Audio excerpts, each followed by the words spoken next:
Good evening, ladies and gentlemen, and welcome to the newest edition of Dalescenter, coming to you live once again from the heart of America, a.k.a. the greatest state in the history of the United States of America, Mississippi. And I'm 100%, million, bajillion, 1,000% serious when I say that. How is everybody doing tonight? We have a stacked racing weekend, and we have a stacked show tonight. Rotodoc will be joining us very soon to talk some IndyCar bets. He's been all over the IndyCar series to start the season, and I'm super excited. It's March 31st. It is the final day of March, and it's the first time that we will have IndyCar betting conversation.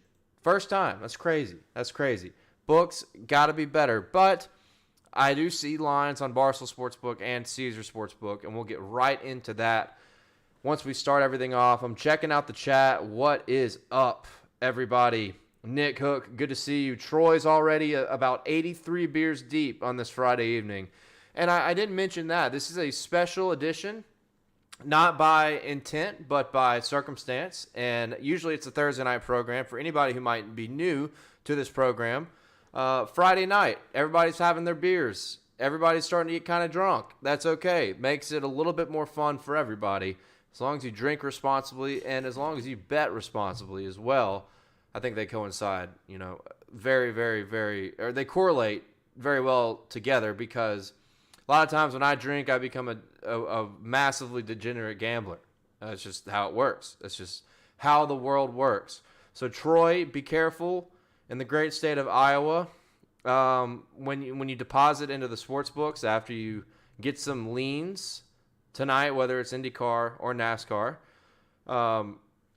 But it's awesome to see that you're turning up. I'm going to turn up tomorrow night for an engagement party in the heart of America. Herb, what is up? Jason P, getting out of the Mississippi mud. That's it. Jonathan, good to see you. Super NASCAR fan, welcome. Welcome back. Adam Teal, Son of Smoke. Alex Wright. Ooh, Alex Wright, already with a prediction. It is a Yoda weekend.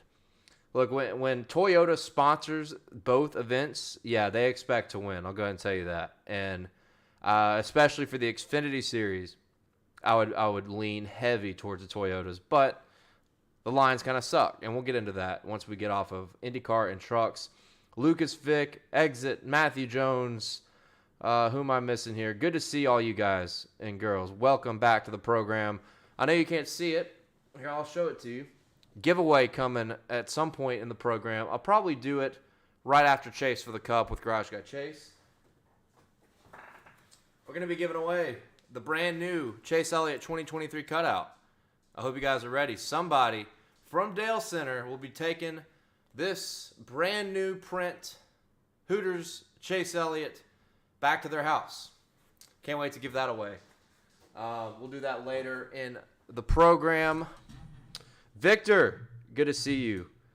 Kurth asks, does Harvick's frustration help this week? I don't know. I feel like when Harvick gets frustrated, he does the opposite of good. Kyle Connolly, good to see you. There's Nick, my dude, Rotodoc. We're going to get right into it here shortly. Drew, good to see you. Welcome. Welcome back to Dalescenter.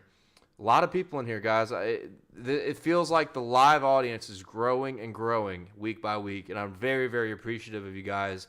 Before I get into the lines, please like this. If you enjoy what you're seeing, if you enjoy what you get, maybe if you hit a bet that you get from this show, please like this video. It goes a long way for us, the Garage Guys here on YouTube. Like this video, subscribe to the channel, and share to anybody that might be interested in watching the greatest motorsports betting program in the universe, and that is Dalescenter. I am Dale Tanhart. Dante, likes Christopher Bell. Taco Todd, the mullet is mesmerized. Oh, I can't say that. I can't say that, but I appreciate it. You mean well, Taco Todd. Jared Anderson, good to see you guys. Good to see you all back and more, right? We got a big crowd already this early on. So without further ado, let's get right into it. Let's get right into the bets. And we're going to start with IndyCar lines. It is the PPG 375 at Texas Motor Speedway. We had a thriller in this one last year. Scott McLaughlin and Joseph Newgarden had a photo finish. It was an amazing race. and a very refreshing race that the Texas Motor Speedway needed very desperately.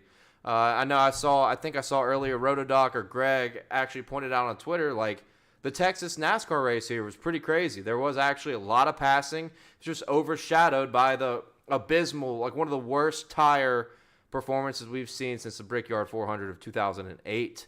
Not that bad, but pretty fucking close. Anyway, hopefully we get a good race this weekend with the IndyCar Series and trucks. It's not technically Truck Night in America. It's Truck Day in the USA. I think it's a 2:30 starting time, 3:30 starting time Central.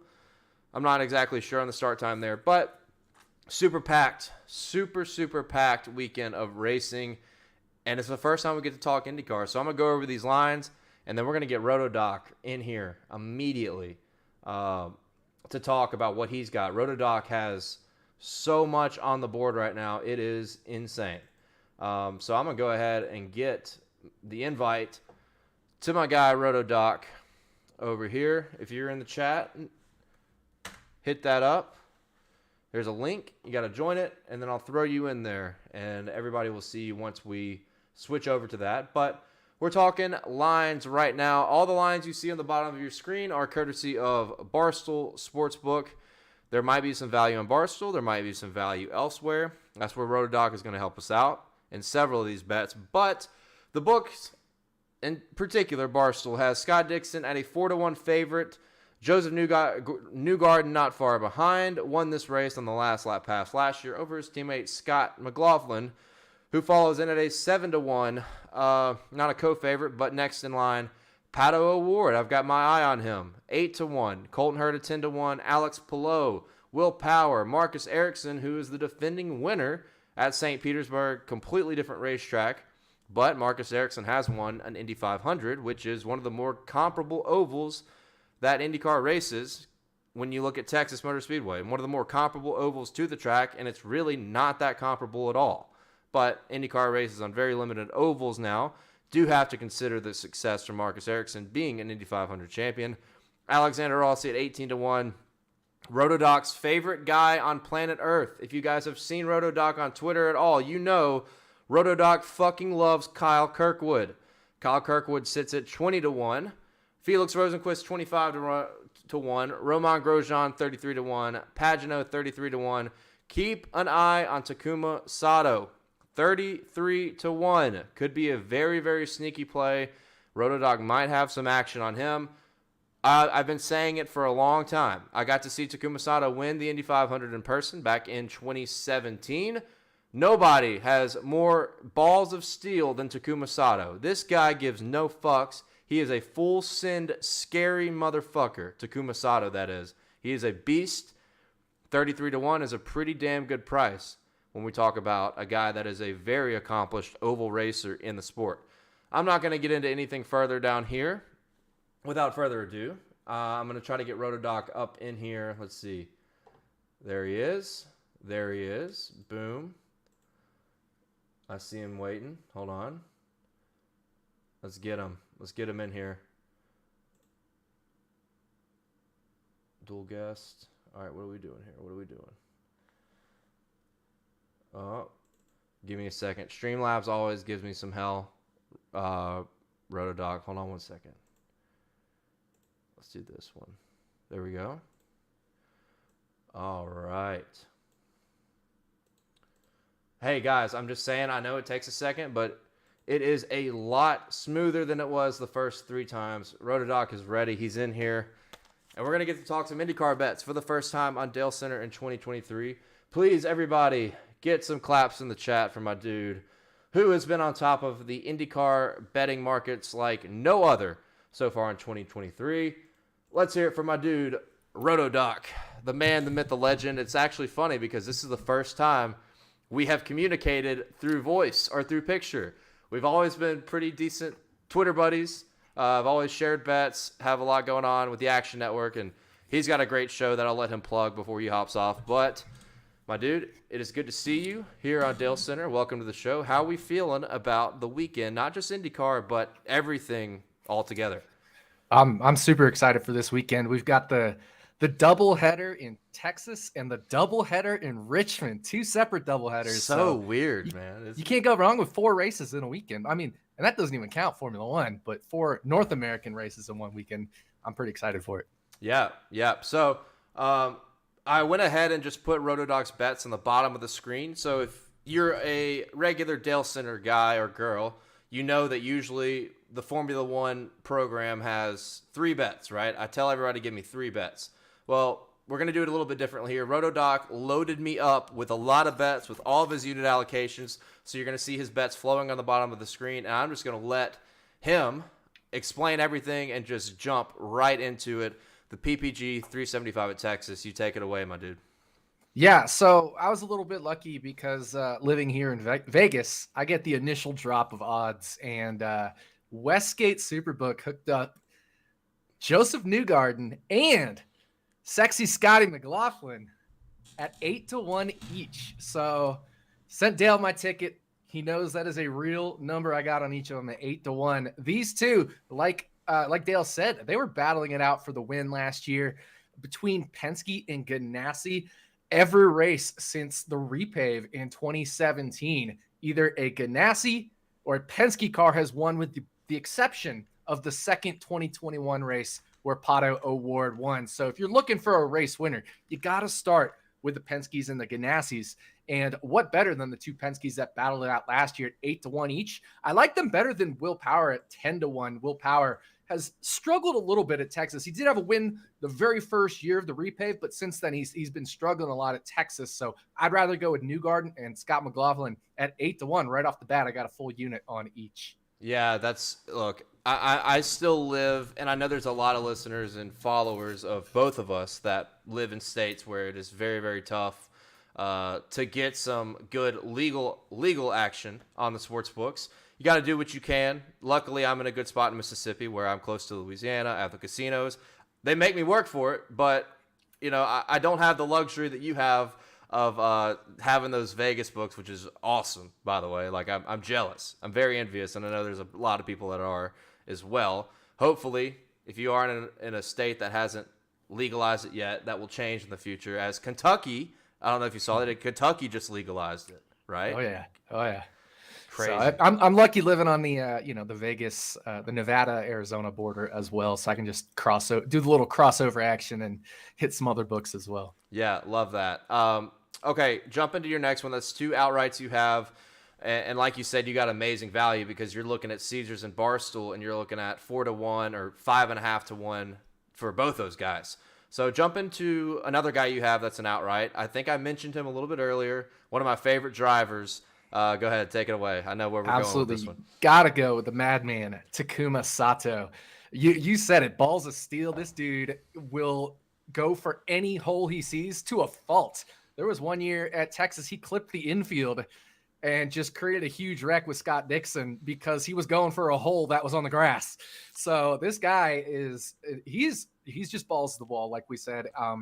He has no fear. And last year, all 7 of the top 7 spots were either Penske's or Ganassis. If that trend were to continue, the top 7 finishers, that means Takuma Sato would be one of those because now he is with Chip Ganassi Racing, right? He won his Indy 500s, one with Andretti and one with Rahal, but now he's with Ganassi. This is the best equipment he's ever been in, and this guy knows how to get it done at these ovals, has no fear. You got to go with he's either probably going to wreck or finish potentially in the top 2 or 3. So I like the upside here with Takuma Sato at 30-1. And, I think you can find him 33-1. I didn't even wait. I just took him at 30 right off the bat. I think you can find him at 33.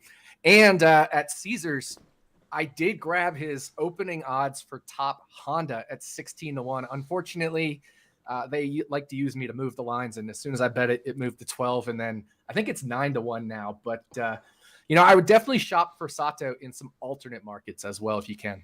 Yeah, I know that feeling when it comes to the line movement, and you being where you're at, you probably experience it more than anybody in the industry. But yes, Takuma Sato is 33-1 on Barstool Sportsbook, who unloaded their odds a little bit later than Caesars did. Very surprised by that. I haven't bet it. I want to, but I'm actually very surprised that line hasn't moved because 30-1, I thought, and I on the same boat, I thought was a little outrageous for seems like everybody's forgetting that he's in that Ganassi car, right? Like the Ganassi has been exceptional on ovals, whether it's Indy, whether it's Texas, hell, even Iowa as well. So I love that bet. I love the top Honda bet. And you've seen them across the bottom of your screen probably, but go ahead. I know you got a couple more. I need some more explanations on some of these underdogs you got. Yeah, definitely. So, by the way, no Kirkwood. I'll probably end up betting Kirkwood, but I'm not recommending it. I'm just going to bet him every race until he wins. I knew somebody was going to say that in the chat. Yep. But so that's a minus EV bet that I'm willing to make for some fun. But the plus EV bets that I think are out there, I really like David Malukas, 35-1 as top Honda at Caesars. Let me check and see, make sure that hasn't moved. I believe they didn't move that one, believe it or not. So David Malukas, top Honda, 35-1. And I like his top 5 odds at 6-1. Dalecoin Racing has actually been pretty good at Texas. They have a 4th place finish with Santino Ferrucci, a couple other top 6 or 8 finishes since the repave in 2016. Takuma Sato, who we talked about, was with Dalecoin Racing last year. He qualified 3rd. And David Malukas himself finished 11th last year. Gateway, another oval, he finished 2nd in an unbelievable run there at Gateway. He should have been Rookie of the Year for the Indy 500 last year. He was the highest finishing rookie. And now with an extra year of experience under his belt, I think he can replicate kind of what Santino Ferrucci did several years ago in that Dalecoin car and pull off a surprising top 5 finish. I also, like I said, I really like the top Honda because the top Honda team is Ganassi, and Andretti Autosport has really struggled here since the repave in 2017. They've just 2 podium finishes. So I think, if somehow Ganassi were to struggle, if their team were to miss the setup or miss hitting it, David Malukas is live for the top Honda there at 35-1 as well. Yeah, I was actually at that race at Gateway, and it was just so hard to pass. And at the end of that race, there was nobody.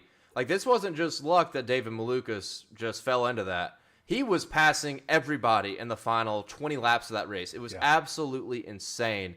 And that was his first ever podium, I believe. So I like that. Pass on, I think it was McLaughlin, was one of the passes of the year for the whole year of any race in IndyCar. That sucked because I had Scotty Mack to win, which he wouldn't have won anyway. But yeah, anyway, I love those bets. I think, is that everything you have for this so far? That's my whole card for now. I definitely want to try to get in on some Pato Award action. He's really good here, and he's really good on the ovals in general. And I do think if Andretti is successful, I actually do think Kyle Kirkwood has a good shot here. If you remember last year, he had a pretty solid race until Devlin DeFrancesco, his now current teammate, kind of pushed him up into that non-sticky stuff, whatever, is going on with the track there.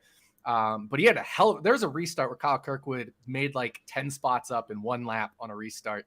And the Andretti Autosports podiums that did happen since this repave both came in the number 27 car of Alexander Rossi. That's now Kyle Kirkwood's car. Very interesting. Very interesting. RotoDoc, where can we follow you? Because guys, even after Dalescenter, all the picks we get, whether it's matchups, outrights, things change once you see some track time, and you're going to want to be following RotoDoc on any social media platform that he's on in order to see any other leans that come from post-practice or post-qualifying. So where can we find you, whether it's Twitter, what your podcast schedule is, anything you got, lay it all out there so all the guys and girls know where to find you.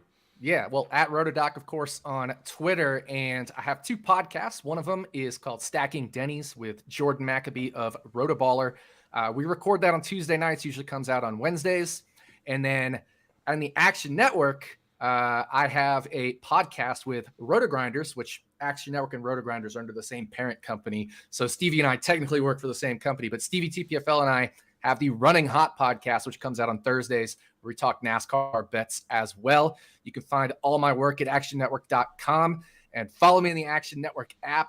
My username is Nick_Giffen there. And I know, I'll be tracking NASCAR picks all weekend, as will Dale, Chase, and Greg, and all these other guys here at the Garage Guys.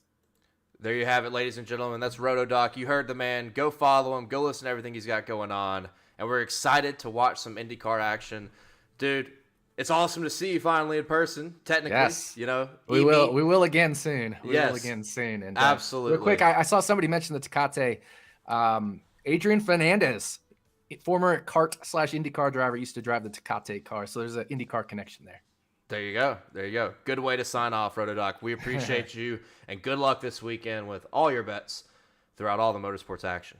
Yeah, good luck, everybody out there. Thanks for having me, Dale. I like that guy, man. Rotodoc's a good dude, and he is an amazing sports bettor, not just NASCAR and IndyCar, but also in basketball and in football. He's got it going on with everything happening over on the Action Network, who we also love being a part of when it comes to me and Chase, the Garage Guys. So be sure to check him out, and I hope you guys tail everything that he's got going on. And now we stick with the theme of Texas. The NASCAR Craftsman Truck Series heads to Texas to be a part of the doubleheader weekend with the IndyCar Series. Pretty weird, right? Like, I'll just say it. It's fucking weird. Like, let's just be honest. It's cool, though, right? Like, we get all this action, a little bit of variety to spice it up. But Saturday, the trucks will actually come after the Xfinity Series, which something I really didn't even realize until about an hour and a half ago. So Xfinity is first at noon Eastern or Central Time, and then you have trucks at either 2:30 or 3:30 live from Texas Motor Speedway. I went back and watched the race from last year, along with some other mile-and-a-half races, and I got to tell you guys, I feel super, super confident in some of my matchup plays. There's so many good matchups out there that are already on Caesars and Barstool.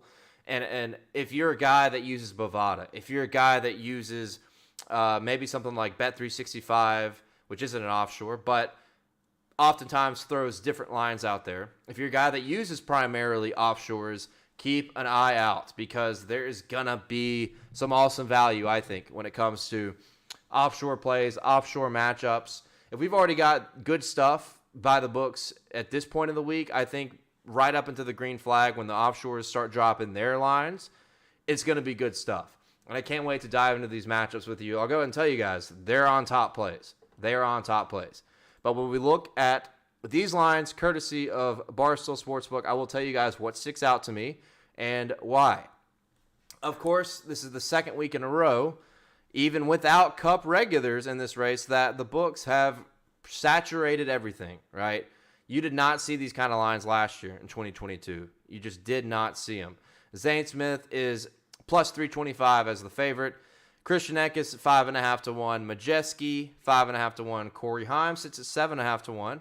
Ben Rhodes and Nick Sanchez both at 8 to 1. I'll go ahead and tell you that Sanchez line surprises me, guys. I get it. He's in a fast truck. He's qualified super well, considering he's a rookie in the series. But the results have not been there. He's going to go through the growing pains in this series. It is outrageous that they price him 8 to 1 with a very competitive truck field. I'm very shocked by that. I would not touch that. There's no way in hell I'm touching Nick Sanchez 8 to 1. It's crazy. Absolutely crazy. Stuart Friesen is the defending winner of this race and did have a rocket ship last year, made a last lap pass on Christian Eckes. My roommate wanted to die when that happened because he took all of my bets except for Stuart Friesen, who I did have money on. I think he was like 18 to 1, 16 to 1. He put the most on Eckes, who last year, if you guys remember, in the Truck Series, just constantly kept finishing second. It just did not matter what track. It didn't matter what the circumstance was. Eckes knocked on the door all year long and just could not get it done. It was crazy. Eckes already got the monkey off his back at Atlanta. I'm not going to be high on Eckes this weekend. I'll go ahead and tell you guys that. I feel like they didn't have great long run speed at Vegas, talking about the first mile and a half of this year. So at least when I look at plus 550, crazy. Don't touch it. It's not worth it. There's just no way I could even imagine betting that. Carson Hocevar is the guy we've been talking about, right? I've seen Greg talking about him. When lines dropped, the first thing I noticed was Carson Hocevar. He's going to come up later in the show. Barstool Sportsbook has him at 12 to 1. Right now, you can still get Hocevar outright at 14 to 1 on DraftKings Sportsbook. 14 to 1 on DraftKings Sportsbook. That's the best line I've seen, other than I think Greg pointed out something that's probably gone now. on like Bet365 or Betfred or one of those books that I don't have. So if you can take advantage of, I think Greg, I don't know if Greg's in here or not, but I think I remember 16-1 somewhere. That is a great line. I think 14-1 is a great line for Carson Hocevar. We always have a lot of chatter about the Nice trucks, right? Are they shit boxes? No, not all the time. Yes, Ross Chastain had a fuel problem last week at Circuit of the Americas, but he had a rocket ship of a truck. We've seen on the mile and a half that Carson Hocevar has been extremely fast at several considerably close mile and a halves to Texas.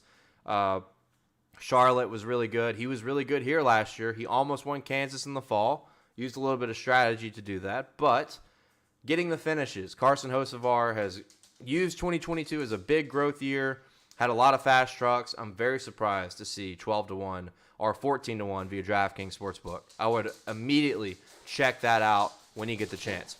Going down this list, Grant Enfinger also at 14-1.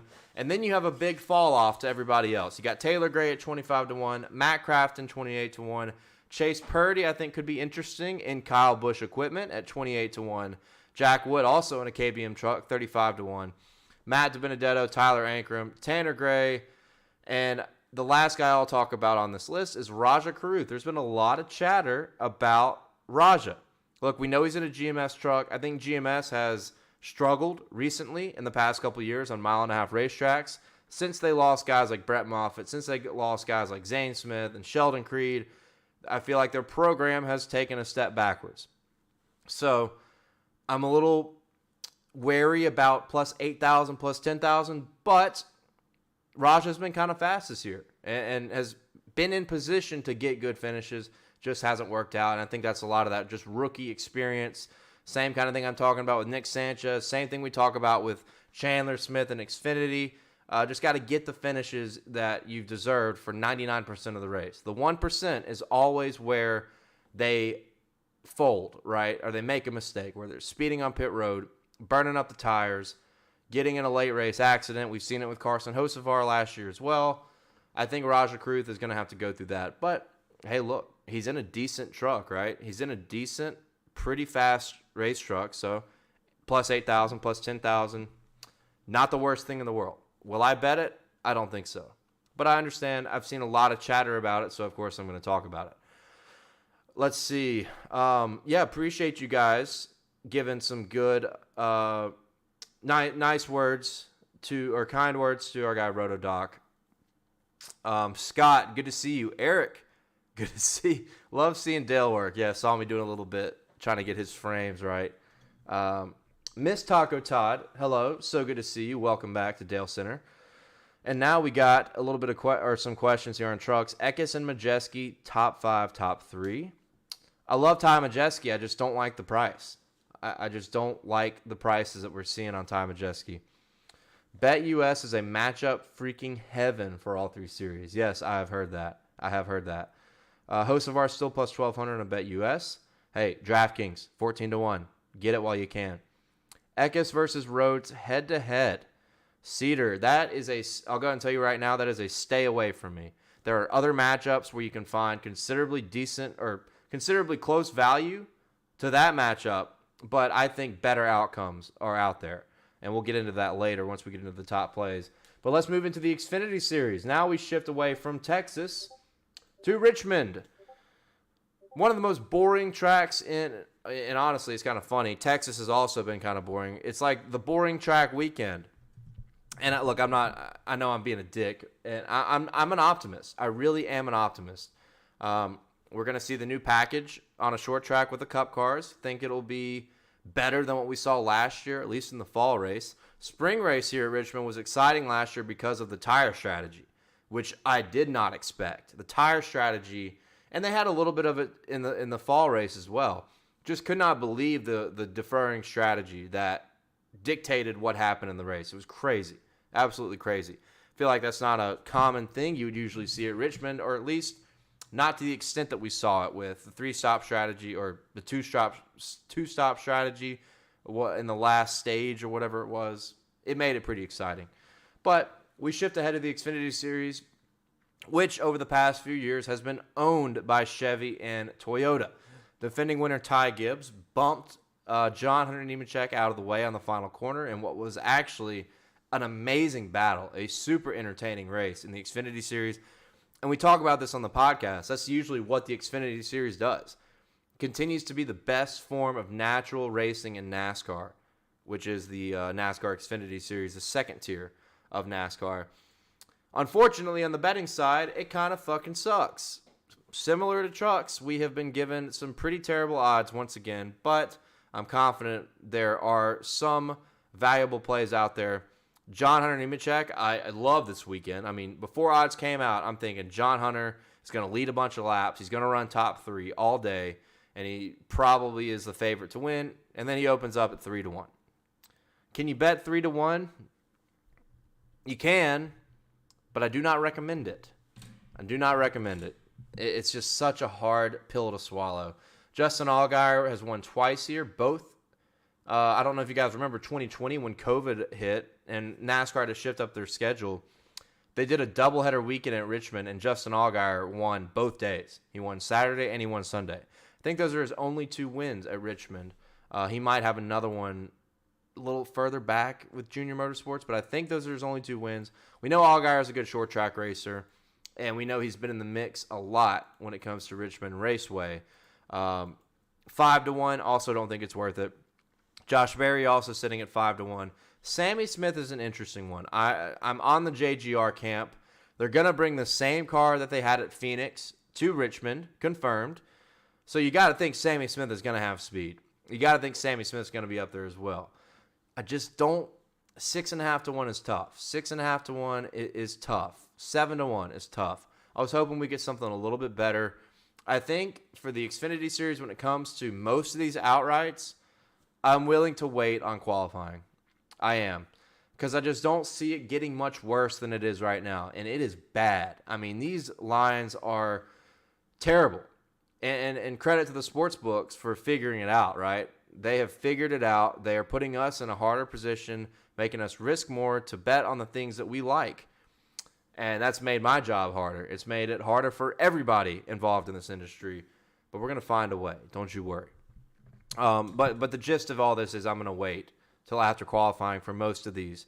And if I decide to change my mind, you'll see it first in the Garage Guys Discord. There's a link in the YouTube description where you can join one of the fastest growing NASCAR betting communities in the universe. I was going to say the world. No, let's say the fucking universe. All right. We're going to the next dimension one of these days. We just passed 1,500 members, so really excited for that. I want to give a clap, just a personal clap, pat on the back, because we have grown the Discord a lot. And honestly, though, it's really thanks to you guys. You guys have been running the Discord, 100 times more than me and Chase have, and that is just a honest testament to how engaged you guys are, how much fun you guys are having. And if you aren't a member of the Discord, you are missing out. There's a link below. Join us, and I promise you'll have a good time. But if I do change my mind, if I add any leans, you'll be the first to know if you are in that Discord. Sheldon Creed, 13-1, just pure fucking pain. I was at COTA. He was having a hell of a race with AJ Allmendinger. And AJ messed up, man.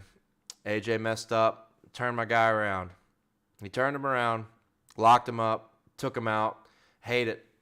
I hate it. Sheldon is so due for a win, and it's going to come. I don't think it's going to be this weekend, but I just had to remind myself of the pain that was AJ Allmendinger taking him out from the lead. So after Sheldon, you get a big drop-off with Brandon Jones at 25-1. I've seen a lot of chatter about Riley Herbst. Look, I don't hate it. 30-1 on Barstool Sportsbook. 5 starts at Richmond, 4 top 10s, 2 consecutive top 5 finishes with Stewart-Haas Racing. Got to take a look. You got to take a look. While this is a very predictable race most of the time, I like that Riley Herbst has been good here. So 30-1 could be a steal. We shall see. I don't like the top 3, top 5 prices they're giving us, whether it's here or Caesar Sportsbook. Excuse me.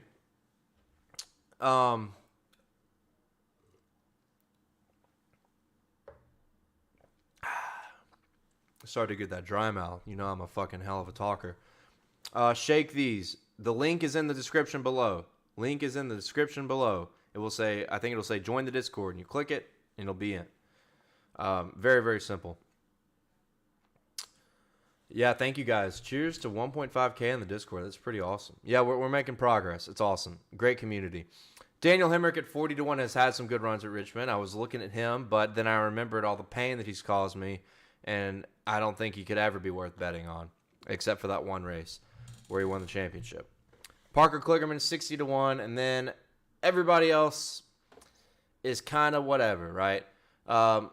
We've seen some chatter about Derek Kraus making his Xfinity Series debut in the number 10 All-Star car for Colleague. I think I'm going to kind of stay away, right? Seen some guys. This is a cool thing about the Discord. A lot of guys jumped in on Brett Moffitt at like 300-1, and his line has moved so much that you can get an amazing cash out opportunity with what you paid for him. Guys are cashing out Brett Moffitt from 300-1 to what is that, 200 or 20-1? Oh wait, no, that's 200-1. But some books he was at 300-1, and then he moved to like 100-1 or like 80-1. That's a great cash out opportunity. I'm not on Moffitt this week. I kind of want to see some practice times and see some in qualifying and see what kind of speed they have, because it is the first true short track of the year. So I'm going to wait on Brett Moffitt. My gut tells me to stay away this week, but you guys know I've been on Moffitt like every fucking week almost. So that's the Xfinity Series. Once again, guys, it's tough right now. It is tough right now with a lot of these outrights because the books are just slowly but steadily figuring it out. They are figuring it out, and they're taking away our value, man. It's supposed to be a free country. It's supposed to be a free country, and they're taking away our fun. But it's okay. We got value. We got stuff we're going to find. The one guy, the only outright I would take right now, 100%, is Sam Mayer at 9-1. I think either Sam Mayer or Sammy Smith is going to win this race this weekend. I'll go ahead and tell you guys that. Sammy Smith, I'm just not crazy about 6.5-1. I feel like I can hold out and get something better or about the same. Sam Mayer at 9-1.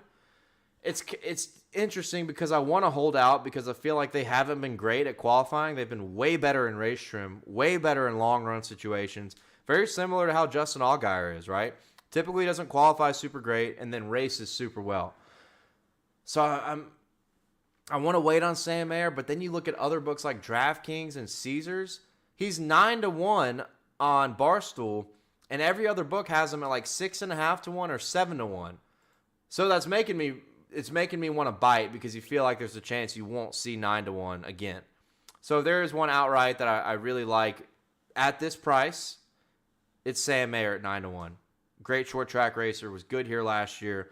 Watch out. I think Sam Mayer has a great shot at getting his first win this weekend. Let's move to the Cup Series, ladies and gentlemen. Same kind of deal. I think there is a lot. There's substantially better value out there this weekend. Now, while I don't like Harvick at 7-1 or 8-1, the books know how good he was here last year. The books know how good he was at Phoenix. We've seen some weird movement. We've seen some books have him at like 5.5-1, 6-1. Barcel's got him at 7-1 right now. That's not too bad. Not too bad. I've been thinking about it. I've been contemplating it. But the number one thing that sticks out to me out of all this is Joey Logano sitting at 16-1. And we haven't seen any line movement. And I know there's got to be people that have been betting that. There's got to be people that have hammered that. And we really haven't seen much movement. Joey Logano has a great Richmond resume. Say what you want about Phoenix, about them not. Penske wasn't great at Phoenix. Ryan Blaney did charge up there at the end. But they definitely didn't have the winning speed that they had there last year, right? So maybe the books are considering that. But to get Joey Logano, whether it's race or qualifying at 15-1, 16-1, God, I think that's a must. Because if Joey comes out here and qualifies on the pole, which he's done so many times and fucked my qualifying bets by doing so, 16-1's gone forever and it will be cut in half, right? So I think like that's a consensus deal. Everybody's like, Joey Logano is very, very undervalued right now. I've gotten a lot of questions about Martin Truex Jr.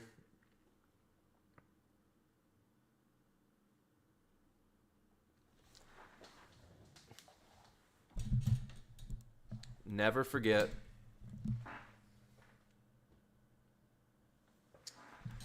Can Truex break out of prison this weekend? He's in the auto owner's car. He always does well with that paint scheme. Everybody has this juju about him when he's in the auto owner's car. He's also really good at Richmond. But, man, I just don't think I can do it. I don't think I can do it. I think you have to wait because Martin Truex Jr. does not qualify well. He does not qualify well. Hell, even when he shows up with a good car on Sunday, a lot of times he doesn't even practice well. And we've seen that with Toyota a lot this year, right? We've seen them low on the board in single lap times. And then when you get into like the 15, 20 lap averages, they get a little bit better. They have very little fall off compared to the competition. Has it worked out for them? No, not at all. Tyler Reddick got the first one of the season for Toyota last week, and he had a rocket ship. Totally different racetrack here, totally different circumstances. When it comes to qualifying, Martin Truex is not great.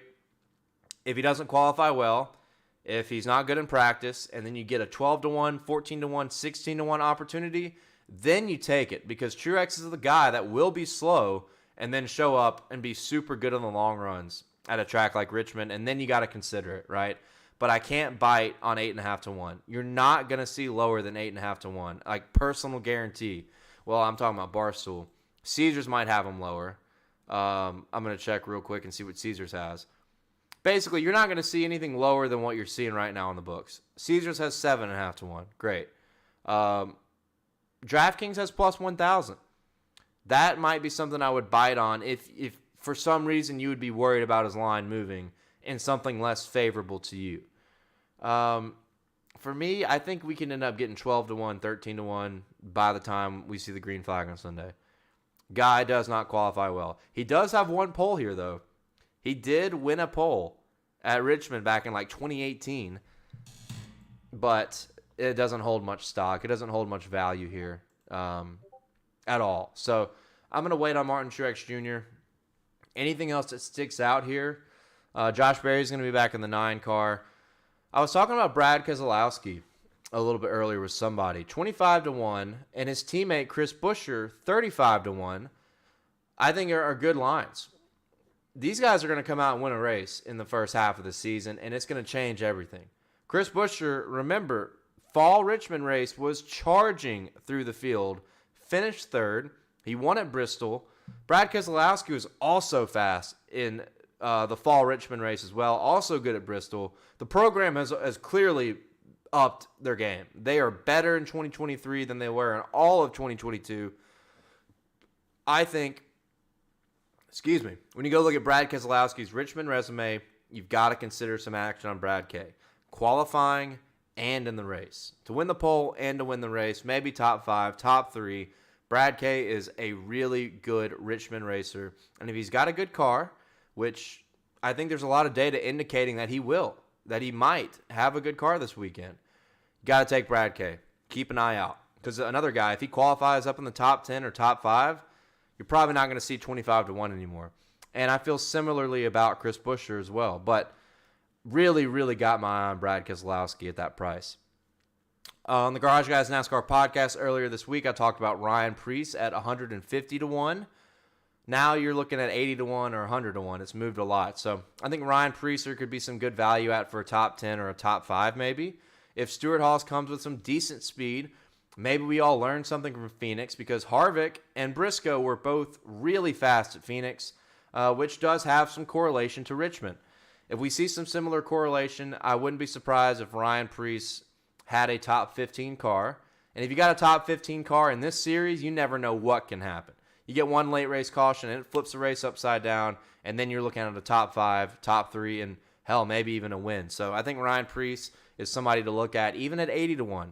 Not too bad. Not too bad. So that's it for the Cup lines. We're going to do Chase for the Cup here. It's going to look nice. Chase will not be joining us live. I got Chase to do a pre-recorded version, and it might be the norm going forward. You guys let me know. And while you guys are enjoying this segment of Chase for the Cup with Garage Guy Chase, please do not forget to like, subscribe, and share this video and YouTube channel. It goes a long way for the Garage Guys. After this, we're going to do the Hooters giveaway. After this, we're going to give away Mr. Chase Elliott cardboard cutout.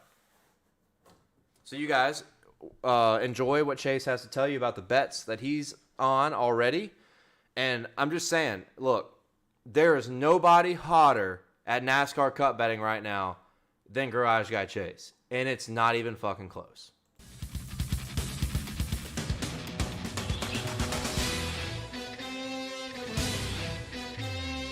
It's a great day for Cup. Welcome to Chase for the Cup here on Dalescenter. I am Chase Holden, NASCAR Cup Series betting extraordinaire, and I'm here to give you some of my favorite bets pre-practice and qualifying at Richmond. Last week at Circuit of the Americas, we went up over 20 units, and I'm very sorry that I wasn't on Dalescenter to give you some of the rundowns. Hopefully you did follow me over on Action Network. That's where you can see those plays. Had my child's birthday. Very, very busy week. But it ended greatly on Sunday. Thank you, Ricky Stenhouse Jr., top 10. Thank you, Tyler Reddick. Thank you, Ty Gibbs. We appreciate you. But this week, we're moving on. Things always change, rarely stay the same. We're moving to Richmond. It's short track racing back in full effect. And I'm going to be short and sweet here. There wasn't a lot that I liked on the board. I'm going to wait for practice and qualifying to give me more before I decide to lock in any more outrights, top 10s, top 5s, or maybe any other type of prop bet that there is. But I do have qualifying picks for you. That's right. Let's go ahead and start with what I do have here in the sacred Dale Earnhardt notebook for Richmond. Obviously, we're going with Kevin Harvick plus 700. I think it's a no-brainer. Rodney Childers talks to God. You know my truths on that. Martin Truex Jr. plus 900. Don't send me to prison with him. I'm just trying to help him get out on parole. He may do pretty well here, and he used to be a champion at this racetrack. We'll see if he can come back in full effect. Top 10 bet. The only top 10 bet that I have for Richmond so far this week is Bubba Wallace plus 200 over on Barstool Sportsbook. Why? Chase, he's real down on his luck. He's real down on himself. You know what? That's when the egg cracks the hardest, and that's when adversity comes full effect. He is a good short track racer. Don't let it fool you, okay? He does pretty decent at Martinsville. It's one of his best tracks. Richmond is no exception. Yes, a long time ago in the K&N series, he won a race at Richmond. Am I using that as my data? No, but I am using a 13th place finish here last year in the fall as some of the data to back this up. I want to ride it. I want to believe in Bubba. You can believe in Bubba too. Plus 200 for a top 10. We'll see how it shakes out. He may qualify pretty decent. Now let's get on to qualifying. As I have written down here, I'll give you my unit allocations. I'm feeling pretty good about a few of these. Some of them are a little out there, but that's okay.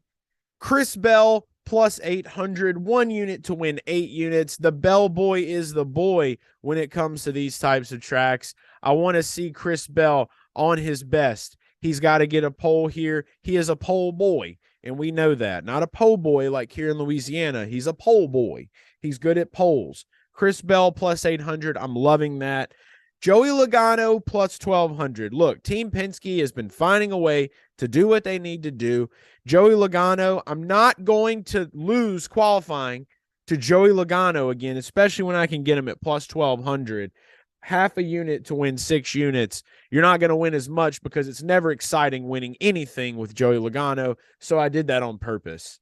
Let's move on to my next one. Alex Bowman, plus 2,200. Well, that's odd, Chase. Why would you do that? I got a feeling, all right? And I'm doing half a unit to win 11 units on that. Plus 2,200, I feel like it's pretty good odds for a Hendrick car.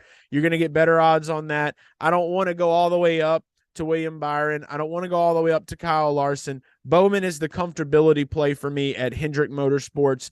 They have what it takes to get done in that garage, and that's what I'm looking at, and that's what matters here. So again, Bowman plus 2,200 on Barstool, half a unit to win 11 units. Now here's where we're going to get a little silly. Ryan Preece, 100 to 1 to win the pole. You can put a quarter of a unit to win 25 units on there right there, okay? A quarter of a unit to win 25 units. You just kind of flip a coin. Ryan Preece is a good short track racer. We saw what he was capable of at the Clash. This is not the Clash. This is Richmond. However, I don't want to feel like Tony Stewart's investment was a bad investment. I want to say that we might see some surprises here. Remember that one time Chris Buescher won the pole at Dover? You were pretty shocked by that. Not saying that it can happen again, but also saying that it could happen again. Ryan Preece, 100-1, quarter of a unit to win 25 units. And this one does seem a lot more realistic here. My last one, Eric Jones, 100-1 on Barstool Sportsbook to win the pole. That's nuts. This guy was up in the running for qualifying. Literally the last two races in Richmond, he was up there. He started inside the top 10. I know that Legacy Motorsports is not petty GMS. They are not what they were last year. But at 100-1 for a guy that was up in the top 10 for 2 races, come on. I feel like you have to throw a little bit of a quarter on that one right there to win 25 units. So there you have it. I'm not going too crazy. That's 2.5 units risked on qualifying. We're not going nuts. We're just going with what we think can work and what we would love to see really work. This has been Chase for the Cup for the Toyota Owners 400 here on Dalescenter. Thank you, and let's get them NAS bags.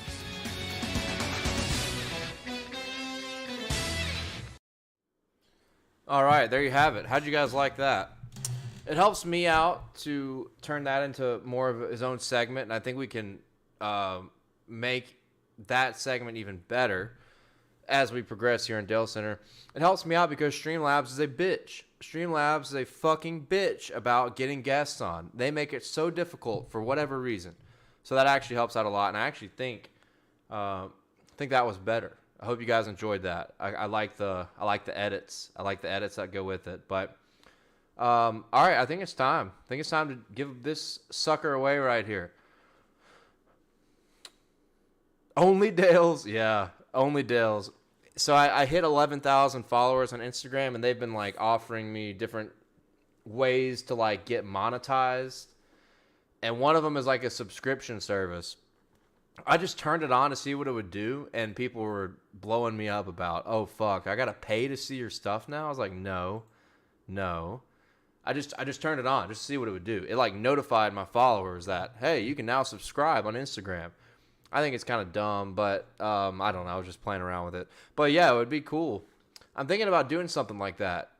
Calling it Only Dales and providing some kind of exclusive content. Maybe, I don't feel right giving out, like, I used to have Truck Bets as a premium service because they were amazing, right?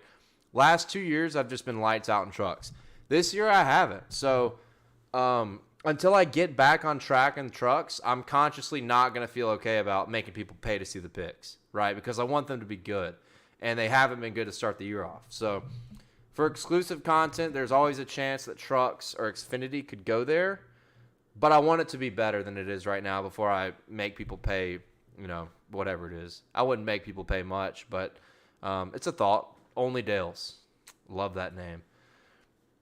6969. For Only Dales. There you go. All right. Yeah, I hope you guys liked it. It looks like, good feedback. Appreciate y'all for the good feedback. All right. Is the music playing right now? You guys hear the music? We're going to have the music playing for a little bit, guys. It is time to give away my good buddy Chase Elliott, which I hope you guys wish him a very speedy recovery and return to the NASCAR Cup Series, of course. We cannot wait to see him back behind a beautiful number 9 Hooters Racing Chevrolet. And this cutout could be yours. Before I do the giveaway, you see the code on the bottom of the screen. Use promo code Garage Guys to save $10 on any $30 plus delivery or carryout order at your favorite Hooters. All you got to do is go to order.hooters.com or the Hooters app. Do your order. Type it in. Whatever you want. Daytona Beach, spicy garlic. Maybe some nachos, lots of tots, fried pickles, your favorite Hooters items. Throw them all in there, and when you check out, just type in promo code Garage Guys, and they'll hook you up. We're always trying to hook you up here at Garage Guys. Hooters is always trying to hook everybody up, especially if you're a race fan. And this is the greatest opportunity as a race fan you can have to save $10 on your meal today, and that's valid at participating locations for delivery and carry-out orders only. Let me know if the music's too loud, guys. Still working with Streamlabs on what the music stuff is like because I just added it back. But we're going to give away this cardboard cutout. All right, I got my guy, Garage Guy Tony, going to pick randomly a random person out of all this. He's got a little simulator. He throws all the names into. I'm trying to think of what hashtag we should do. What hashtag should we do here? Let's do hashtag Hooters Racing. Hashtag Hooters Racing.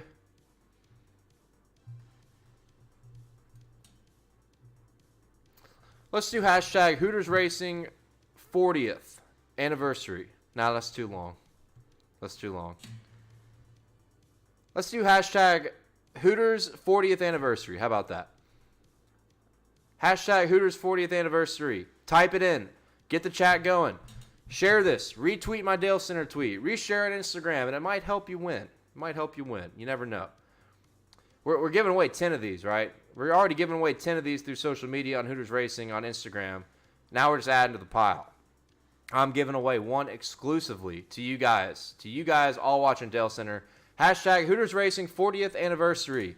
Hashtag Hooters Racing 40th anniversary. We're going to see the Night Owl return next Sunday night.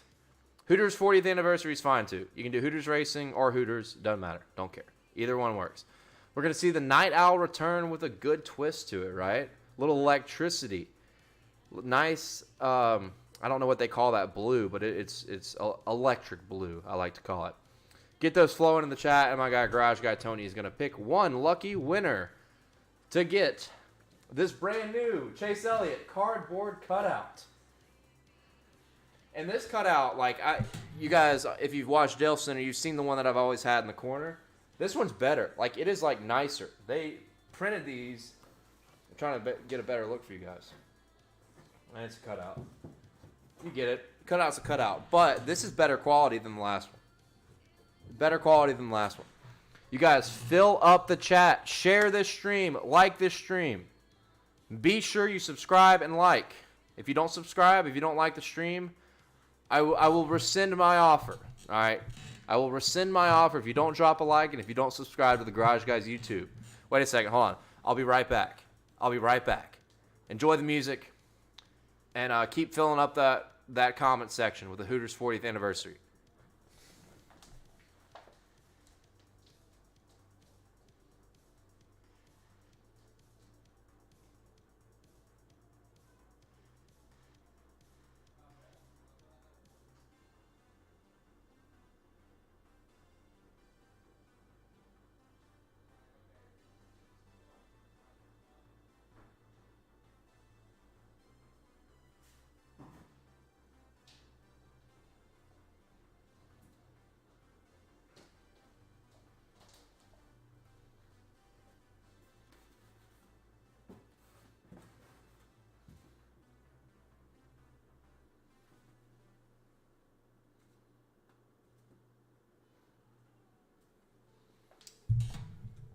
See, the new one's better. Nothing against the old one. New one's just better. It's just better quality, guys. It's better quality.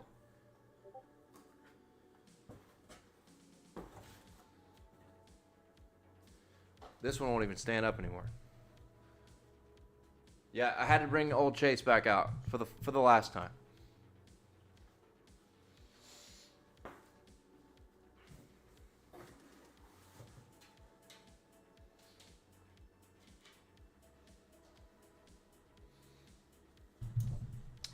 All right, waiting on a text from Tony. Waiting on a text from Tony. No text yet. He's still digging. He's still digging. Hey, guys, don't forget. And Chase was repping the merchandise in his video for Chase for the Cup. Do not forget about our new hats, our new shirts. We had our first ever merch drop. Garage Guys, this is my favorite piece right here. This is the most popular piece that's selling. There's also like a mesh trucker hat you can buy as well, along with the t-shirts.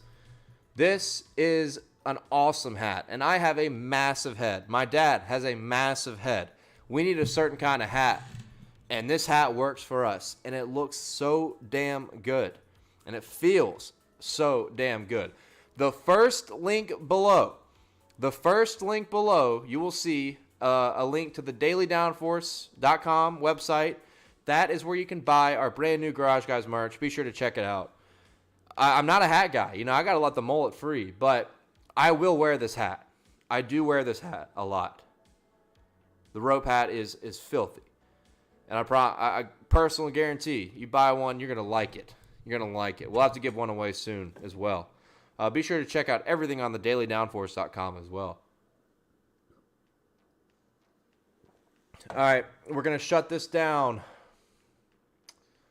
We're going to shut this down in 30 seconds at 9:10 p.m. Eastern Time. Let me go ahead and tell Tony that. 9:10 p.m. Eastern Time.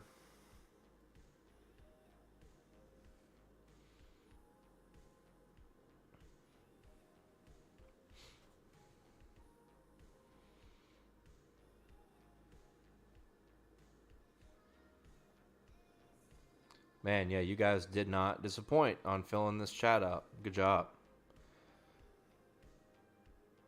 Be sure to like the stream too, guys. Be sure to like the stream. All right. No more. You can keep typing if you want for fun, but everything's been locked in. My guy Tony's running the numbers right now, crunching the numbers to give away this brand new 2023 Chase Elliott cardboard cutout.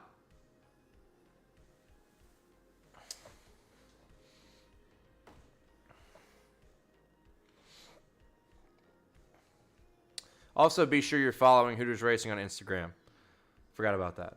And Twitter. Just follow Hooters Racing everywhere. You won't be disappointed. And don't forget, if you don't win tonight, you can still win throughout this week. You can still win throughout this week. Because we're giving away 10 of these throughout the week ahead of the Bristol Dirt Race.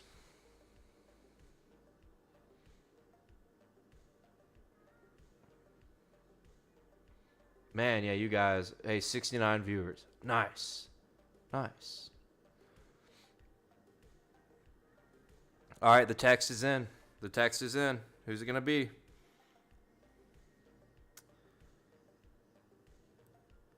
And the winner of this brand new Chase Elliott cardboard cutout is Betty, and forgive me if I don't pronounce your last name right, Betty Kulos. Betty Kulos. Betty Kulos, you have won the brand new Chase Elliott cardboard cutout. If you're in here still, hopefully you are, DM Hooters Racing on Twitter or Instagram, and we will get you hooked up. Say you won the cutout on Dalescenter. Betty, Miss Betty Kulos, and I've got a weird name. I get my name pronounced incorrectly all the time. All right, so I apologize. I'm just reading what Tony sent me.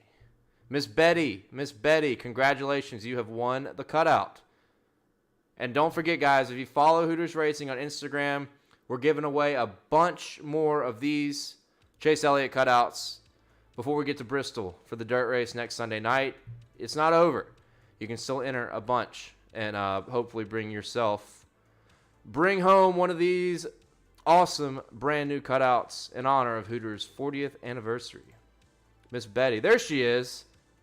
First time was right. Congratulations. Hey, let's get some cheers in the chats for our girl, Miss Betty. Congratulations on your cutout. Hopefully you have a lot of other Hooters Racing gear. It'll look awesome in your collection.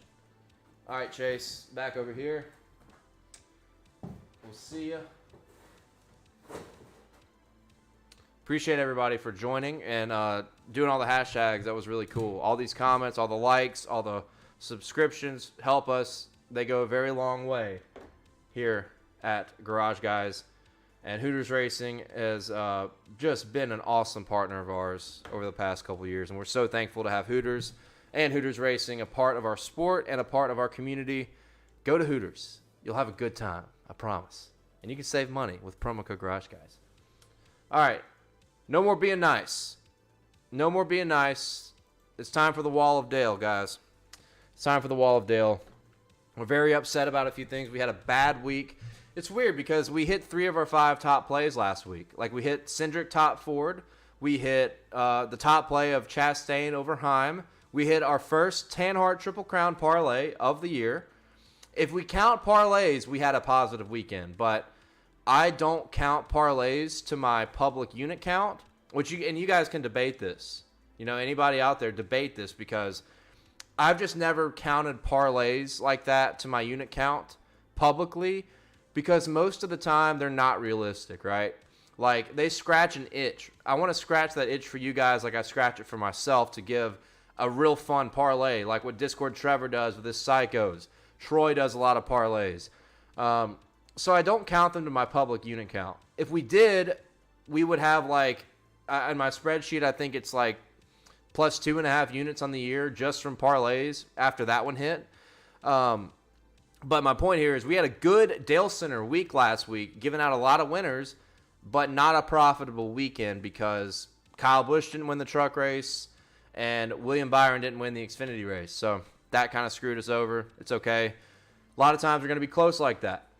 A lot of times you're going to be close like that, and it doesn't always work out. Rex, did you win? Yes, absolutely. I did. I just don't, like I said, most of the parlays, if you're not new to the program, most of the parlays I give on here are just not realistic. And I bet them, but I usually don't add them to my public unit count. I have it in my spreadsheets, but I've always wondered about that. I need to talk to Greg Mathern about that, and I wanted to know what you guys thought, honestly, because most of the time they're just not realistic. Like, I want to give good advice and also give some fun stuff too, right? And that's where this comes into play when it comes to the parlays that we do. Which that one was a realistic parlay, right? That was 1 plus money top 5 and 2 matchups. So that one was realistic.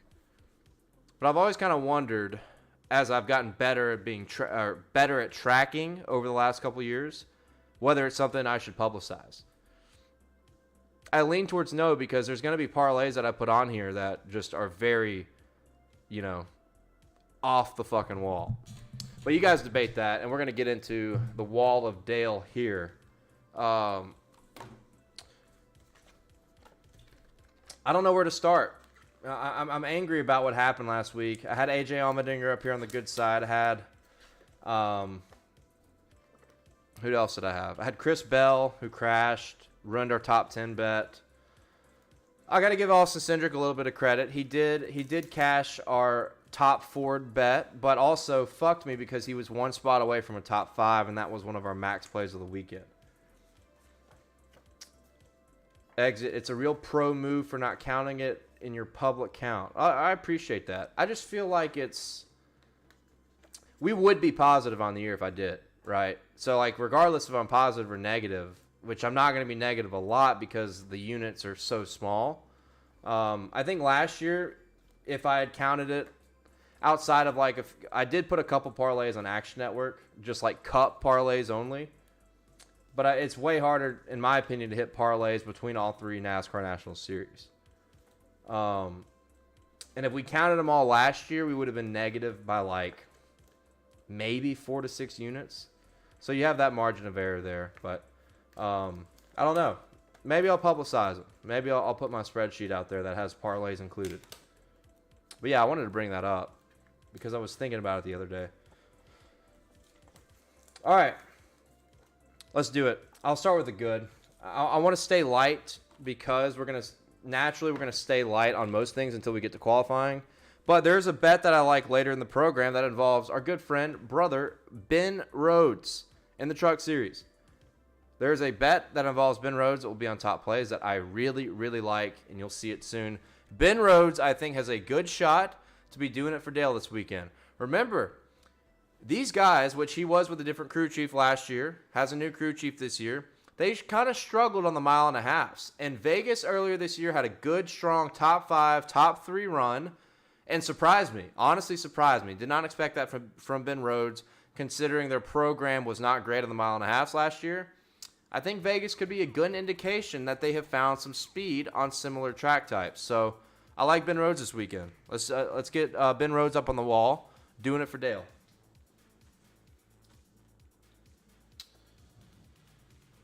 All right. Who should we do next? Man, I got everything scattered as a motherfucker. All right, I love this kid this week, and I have already talked about him. He will be on the betting card. There's no doubt about it. For the NASCAR Xfinity Series at Richmond, Mr. Sam Mayer. We have bet on Sam Mayer a lot. And over his rookie year, kind of let us down a decent amount. But look, that's on me for trusting him too much. He's got the experience now. He's got the crew chief with him that he needs to win races. And I think this weekend could be Sam Mayer's first win. So let's get it. Doing it for Dale. And I should have clarified earlier for anybody new to the program, David Starr, until he pays me like $17,000, will be in the Dale 401k theft champion category every time we do the Wall of Dale draft. Martin Truex Jr. is permanently in prison forever. Prison, motherfucking prison. Austin Cindric is permanently dead to Dale for all of his actions as well. If you don't know, ask somebody in the Garage Guys community and they will tell you why. Because I've explained it way too many times. Way too many times. Who do I want to go with, man? I just got all... You should see this mess. So I just got all these pictures scattered around. It's great. It's great. You know, I really like Sammy Smith, but I haven't gotten his picture made. I have not gotten his picture made because he wasn't full-time last year, and I really need to stop being a lazy motherfucker and get Sammy Smith's picture on here because he is going to be a factor. He is going to be a factor all season long. So, just to represent Sammy Smith, I'm going to put this guy up and representing Sammy Smith. It's going to be weird, but I really like my guy from Mississippi, Tommy Joe Martins. I like Tommy Joe Martins from Mississippi. Good dude. Doing a good job with the Alpha Prime program. So he will be up in place of Sammy Smith until we get Sammy Smith's picture made. Tommy Joe Martins, doing it for Dale. I think it's a good replacement. All right. I think it's a good replacement. I don't care what you say. I don't care what you say. Here's my John Hunter Nemechek that's been ripped in half for about 8 months. Need to get a new one made for him because he has won me some money this year, and we hit a good matchup against him as well, which makes me like him a little bit more, that he wasn't on my bad side.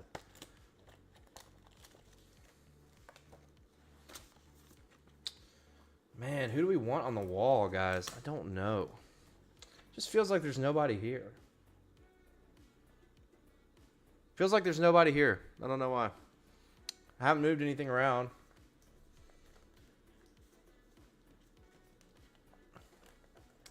Who do we want, man?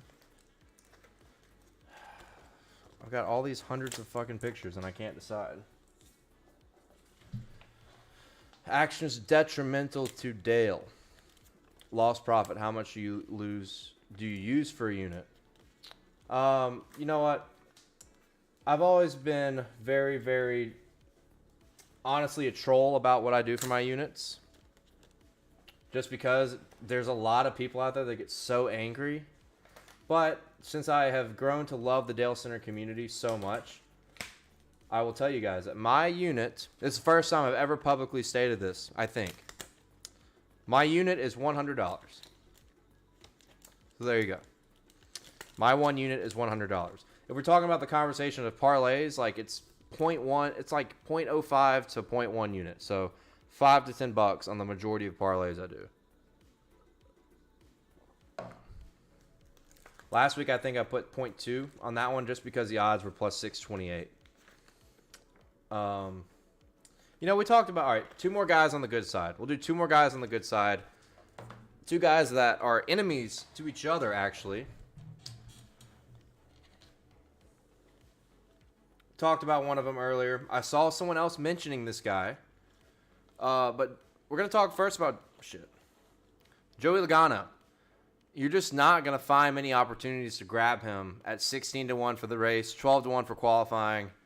This is a good track for Joey Logano. I mean, I'm still stunned that these lines have hung around the teens range when it comes to his to-win value and his pole-winning value. So we're going to put Joey Logano up here. He's been a bitch to us all year so far, actually except for the Gatorade duels. He did win a duel for us, which was awesome. But other than that, I just continue to be on the wrong side of this. I think Benjamin Bill is going to stay in the 401k Grand National Champions Club by himself. Another guy I like this weekend, I've already bet on him in qualifying, which we may or may not get because rain in the area. If you're in the Discord, you've already seen what I bet on Denny Hamlin for this week. Love Denny Hamlin. Look, I love the bracket thing that Denny Hamlin did, man. I loved that Denny Hamlin is able to make fun of himself. He's able to have a good time with it. He's very entertaining, and I've grown to appreciate him more and more and more. And Richmond is one of his best tracks. I love Denny Hamlin. There's going to be some action on Denny this weekend. You can guarantee it.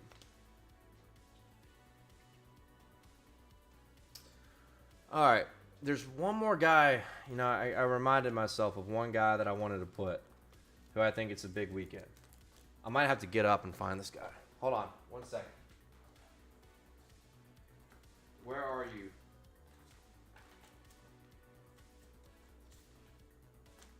Got him.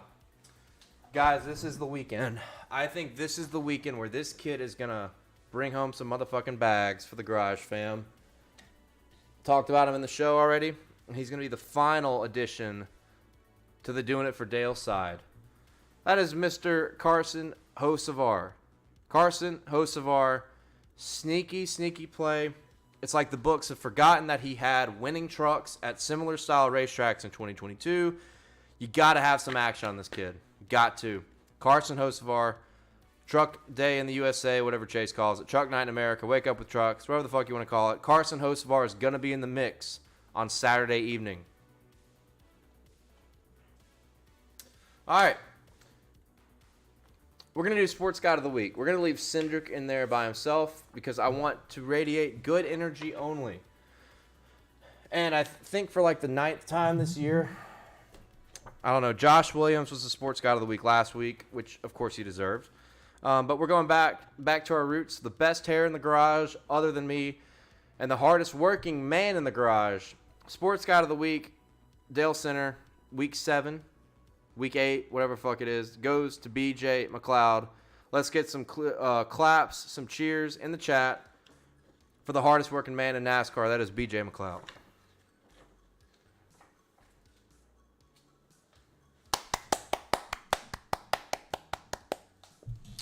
All right, let's get into some bets. It's time. It is time. All right, I need your parlays. Type your motherfucking parlays right now. Type them. Parlays. All day. We finally hit the Tanhart Triple Crown last weekend, which was awesome. I'm so happy that we did that. For the bank account, it salvaged a bad weekend on all the other straight bets.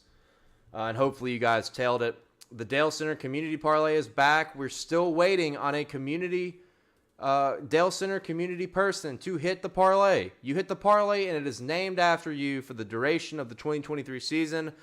You will be enshrined in the Dalescenter Hall of Fame alongside our guy Scott, a.k.a. the Broccoli Wad Master, who hit the first ever Dalescenter Community Parlay in 2022. We're looking for candidates. We got plenty of action this weekend, whether it's IndyCar, Formula One, NASCAR trucks, Xfinity Cup. You got so much out there. You got unbelievably endless combinations to hit a Triple Crown parlay like I did last week. Let's fucking ride. Let's see them. You're going to see mine on the bottom of the screen. This is something that I think I might post in Action Network because it's all in the Cup Series. You can post anything Cup Series. Well, not anything, but you can post a lot of shit Cup Series in the Action Network, which is typically what I do on my Action Network profile. I love this parlay.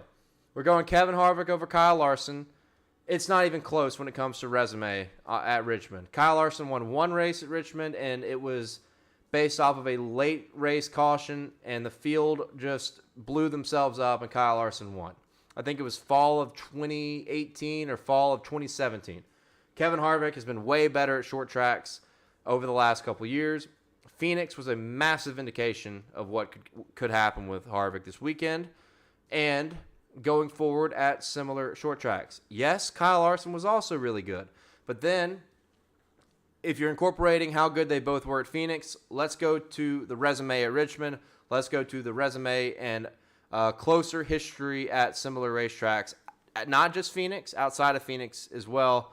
I like Kevin Harvick in that matchup. And then you got Denny Hamlin over Christopher Bell. This is a Greg Mathern tale. Greg Mathern wrote about this on dailydownforce.com. To me, it's a coin toss, right? It is a coin toss, but you get Denny Hamlin at plus money at like one of his best racetracks. I think it's pretty crazy. I love C. Bell. He's a flat track god, but Denny Hamlin is a Richmond god, all right? So we're going to throw Denny over Bell in that because you get the plus money.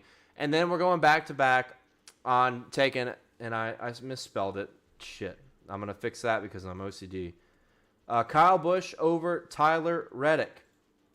Kyle Busch is another Richmond god. Kyle Busch is so good at this track.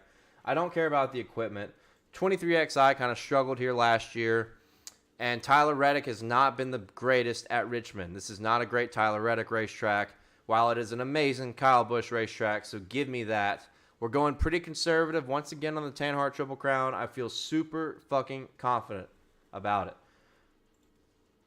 So let's see your bets. Oh, here we go. The chat is flowing. Woo! All right, let me take a sip. We got dry mouth again. Oh, by the way, you probably saw it on the side. We skipped the Netflix Club bets because I couldn't get a guest. I could not get a guest. And I'm not just going to take anybody. I want people who have a resume on F1 bets, right? I want people that have a resume on giving out winning picks to be my guests. And no buyers. That's how it's going to be. I get it. There's going to be some F1 elitists that are turned off by the name Netflix Club bets. That's fine. I'm not fucking changing it. All right. If you want to be a good sport about it and laugh, like I laugh at myself. I laugh at NASCAR left turn jokes. I laugh at anything making fun of NASCAR. Then you're welcome to come on if you're an F1 betting expert. There are a lot of good sports about F1 in the Discord who have been on the show before. I encourage you to come back on. We get a good amount of views on this program, guys. It could help you. It could help you boost yourself. I hate that we had to skip it, but didn't have a guest. It is what it is. We are prepared to launch a great program with or without Netflix Club betting advice. So it's okay. All right, Triple Crown parlays. Son of Smoke, Hocevar, Herbst, Hamlin top 5 plus 25.73. Ooh, I like that one. See, I said earlier I don't like the prices we're getting on Riley Herbst. I wish we were getting a little bit better than what, plus 300, plus 350 for a top 5. But if you want to parlay it, it definitely makes it better, right? You want to parlay it, makes it way, way, way better. So I like that one. Broccoli Wad Master says Hocevar top 5, Allgaier top 3. Sorry guys, I got bad acid reflux right now. Hamlin top 5. $100 would win you about $1,100.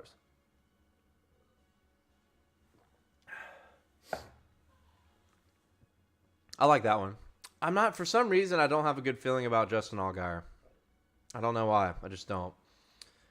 Troy says Bell top 5, Sammy Smith top 5, and Majeski top 3 plus 923. That is a good parlay. I really like that one. Especially because my other parlay has Hamlin over Bell. I feel like if Bell beats Hamlin, he's going to have to score top 5. So I almost feel it's not a real hedge, but in my mind, it makes sense that it's kind of a hedge, like I'll hit one or the other. It makes no sense, but in my brain it does. Alex Wright has Toyota winning manufacturing Cup, Mayer top 5, Eckes top 5 plus 1248. I just don't like Eckes this weekend. I don't like Eckes. If we get a long run, I feel like his truck will fade away, kind of like it did at Las Vegas. But I like you getting creative, though, Alex. I like the creativity. It's good. Troy comes back with Bell top 5, Herbst top 5, Hocevar top 5. I like that one. $100 will win you $2,800. Oh, Nick Giffen, Rotodoc, has Pato, Gator, Harvick, 244 to 1 on Caesar Sportsbook. That's winners. Man, I'm just not on Allgaier. I love Pato. I love Harvick.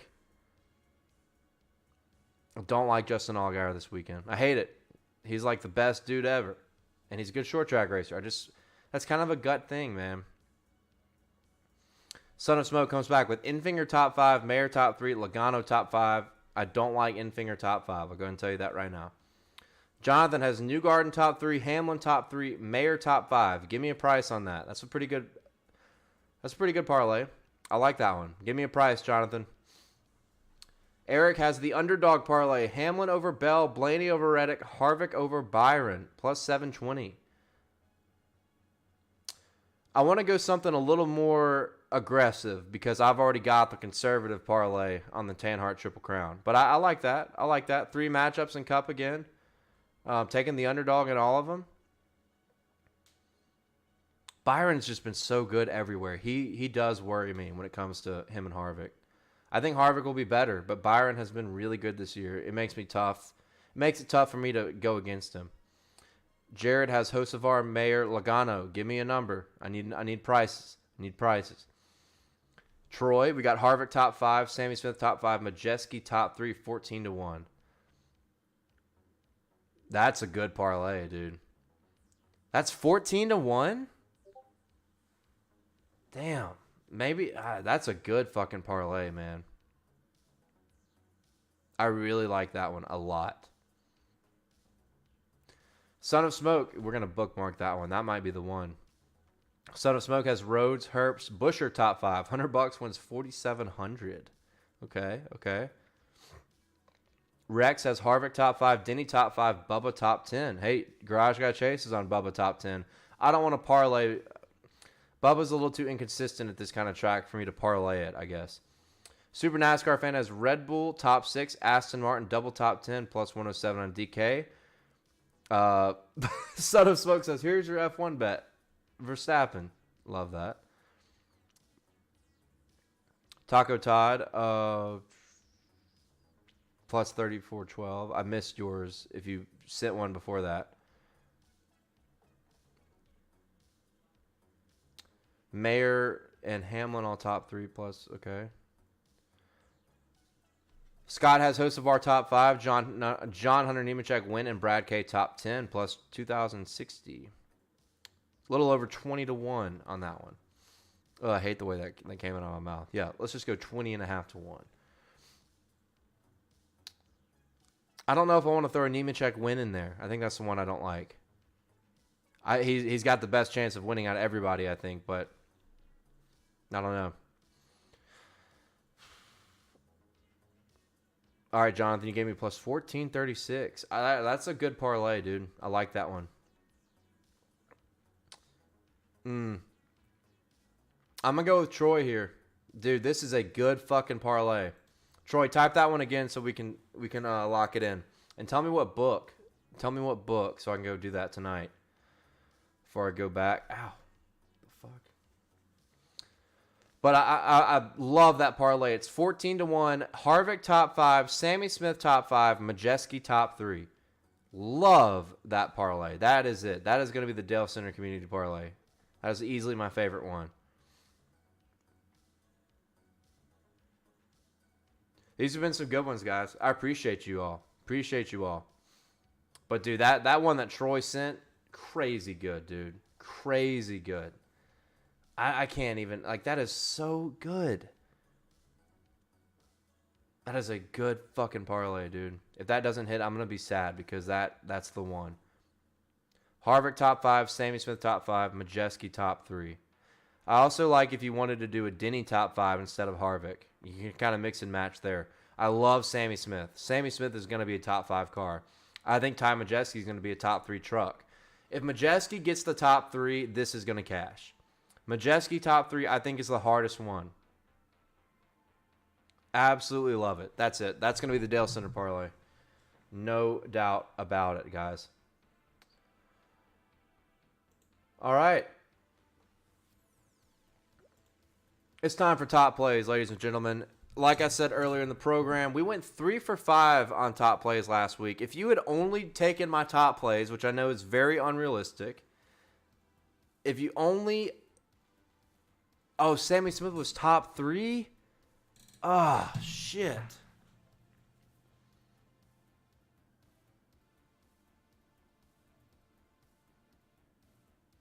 That hurts. But I do like Sammy Smith. Like, I think Sammy Smith is going to be a guy that can win. Okay, what if you did a Sam Mayer top 5? What does that put it at? Damn. Troy, I hate you right now. I know you're drunk, but god damn it. I knew that parlay was too good to be true. I knew it was too good to be true, you son of a bitch.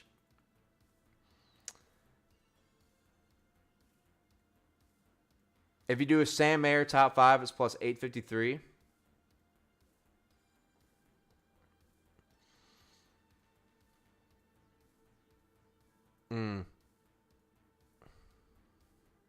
Pain. Absolute pain. All right, we're going to go with Jonathan. That was my second favorite.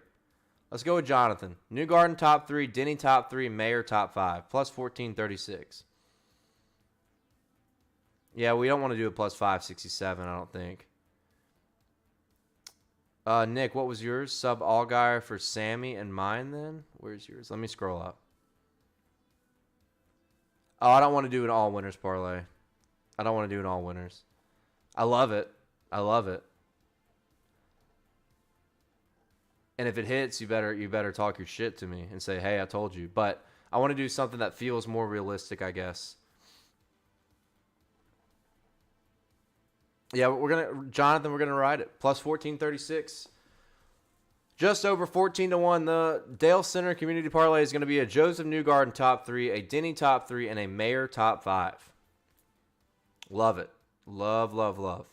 Sam Mayer is going to get a top 5 easily. I think Newgarden, after a tough week at St. Pete, oh yeah, he's like the best oval racer in the sport. Give me a Newgarden top 3, and Denny is a Richmond master. That's what we're going with. All right, guys, top plays. Let's get it. Dalescenter top plays. Like I said, we went 3 for 5 last week. If you had only tailed my Dalescenter top plays, you would have profited big time, right? Chastain over Hyman trucks, which cashed on like the last lap. Austin Cindric top 4 at plus 450 was a good bet as well. And then what was our other matchup we hit? We missed Kyle Busch over Reddick, oddly enough, by 1 spot. And then what was the other matchup? What was it? Oh, Ty Gibbs over Jimmy Johnson. Easiest lock ever. That cashed on lap 1 of the Cup race. So we went 3 for 5. That was good. And we hit the parlay. So last week's Dalescenter was, I think, the most profitable Dalescenter so far in 2023. Let's make it even better. I love the matchups this weekend. I love, love, love the matchups. Let's go ahead and start off with a guy that I like. It's not a matchup, but it's the one outright top 5, top 3 I wanted to throw into this, and that's Carson Hocevar. I like the plus 170 line on Caesars. That's pretty solid. And you also get plus 340 on Caesars. But you get the outright at 14-1 on DraftKings. That is a must play. That is a must play. Hopefully I'll be able to get it before you guys all hammer it down. Just wait for me. Wait like 2 hours after the program and then bet it. Because I'm going to have to go do that tonight.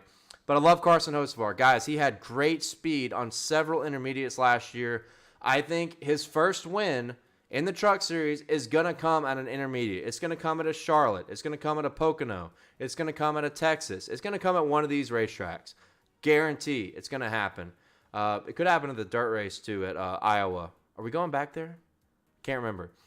I think Carson Hocevar's first win is going to be at a 1.5 mile racetrack, and I think there's a great chance it happens this weekend. Watch out for Carson Hocevar, the kid.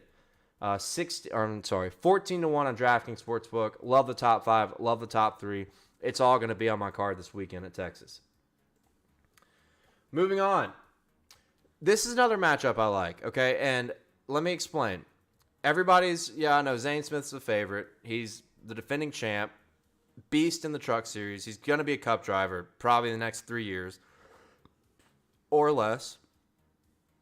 But when you look at the data on 1.5 miles last year, Ty Majeski in 7 1/2 races beat Zane Smith head-to-head in 4 of them. Now, one of them was because Zane Smith got disqualified at Vegas.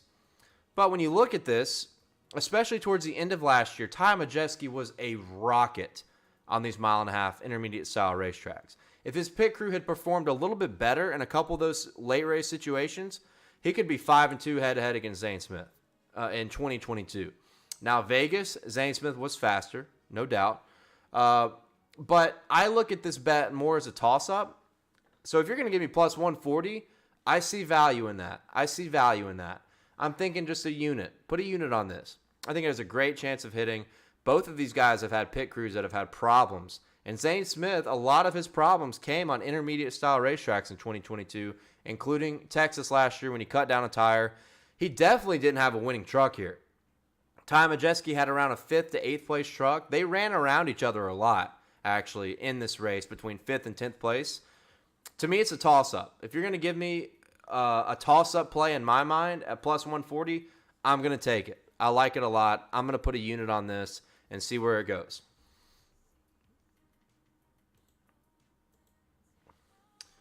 Next play, going right back to our guy, Carson Hocevar.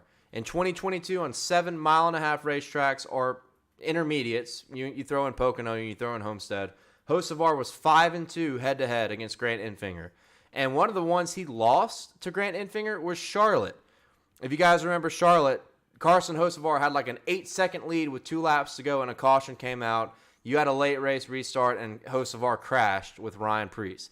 So he could be 6-1 head-to-head against Grant Enfinger. The speed that the Nice truck has versus the speed that Grant Enfinger's GMS truck has, they're not on the same wavelength. They are not on the same wavelength. Carson Hocevar was better at Vegas as well. Not a lot better, but he did beat him head-to-head once again at a similar track. I fucking love this bet. This might be a 2-unit play this weekend at Texas. I love matchups and trucks this weekend, and this is one of my favorites. Easily one of my favorite bets of the weekend. Carson Hocevar over Grant Enfinger. Give me the speed of the race truck. Give me the speed. Carson Hocevar has had it and has been better than Grant at this kind of racetrack if you look at all the data. Give me this all fucking day. Look, it could be that weekend. It might be Carson Hocevar weekend in America. Get your sun hat ready. Is that what they call them? Whatever those fucking hats are. Get it ready. Put it over. Drape it over your face. Block the sun out. Carson Hocevar might have a huge weekend at Texas. Next play. Somebody talked about Ben Rhodes earlier. Guys, this is another play that might be a 2-unit, 2.5-unit play. I get it. Nick Sanchez. This kid is fast. He qualifies super well. But he is a rookie. This is a track where you cannot make a mistake when it comes to how you race your line. If you get a little bit outside your groove at Texas, you're going to crash because there's a huge discrepancy between the bottom of the racetrack, which is very gripped up, and like 2 lanes higher, which is like a fucking ice skating rink. We've seen it time and time again in any NASCAR National Series. If you get a little too high, you're going to wreck. And we're talking about inexperience here with Nick Sanchez versus Ben Rhodes, who was really good at Las Vegas, had way more speed than I would have expected. Clearly, the 99 teams program is already taking a step up from 2022, and he's a former champion, and he's got all this experience. Give me Ben Rhodes all day. Dude, fuck. I might be talking myself into a 3-unit play here. This is a crazy line. This is a crazy line, in my opinion. Like, and even if it loses, it's gonna be because Ben Rhodes has a problem. He crashes, speeds on pit road. But it's more likely that Nick Sanchez is the guy that crashes or speeds on pit road because of the inexperience. And this is a very, very scary racetrack to go to. If you make one tiny mistake, it will bite you. So I love this. I love this matchup. Give me Ben Rhodes over Nick Sanchez all day. All day long. And this was almost my number one play. I've almost reconvinced myself to make it number one. But I like this one better that you're about to see. Richmond is typically a very predictable racetrack. We're already super high on Joe Gibbs Racing. I got Tommy Joe Martins on the wall to represent Sammy Smith. It makes no sense except that Tommy Joe is cool. He's from Mississippi, and I like him. And he's never been on the wall before. Well, now he is, and he's going to represent Sammy Smith. We're going to have action on Sammy Smith this weekend. Give me Sammy Smith over Chandler Smith. He had a rocket ship at Phoenix. They're bringing that same car back from Phoenix to Richmond, confirmed, bringing the same car over from Phoenix that he won in and was substantially faster than Chandler Smith throughout that whole race. Chandler did get a good finish at the end, but took advantage of late race restarts and good short run speed. This is the track where you get hella long runs, very boring. And I'm not trying to be a pessimist on how the racing product's going to be, but purely because of the betting aspect here, Sammy Smith is a hammer play in this situation, right? Short tracks also typically are not good for rookies. Kaulig has had some success here. They have had some good cars, but Chandler Smith's bread and butter is going to be on the mile and a half. He was amazing at Homestead. He was amazing at Vegas, was around a top 10 car at Phoenix, maybe a borderline top 5, but Sammy Smith was on another fucking wavelength. If Sammy Smith doesn't make a crazy mistake in this race, he wins this matchup handily. Handily. Minus 132 on Barstool Sportsbook. Exit says minus 115 on Bovada. Take it there. Better value. Love that as well. We're heavy on matchups this weekend, guys. It is two pretty fucking predictable racetracks in Texas and Richmond. You got to take the matchups. You got to take what the books are giving us. Wait on the outrights. Hammer the matchups. Because once qualifying happens, we saw it last week with a couple of the matchups I gave out. After qualifying at COTA, the matchups were gone. You couldn't bet them again because there was a huge discrepancy in overall speed and qualifying time. There's a good chance you see that this weekend with a couple of the plays I'm giving you tonight on Dalescenter. Take it while you can. Run with it. We'll talk about the outrights a little bit later once we get some practice and some qualifying.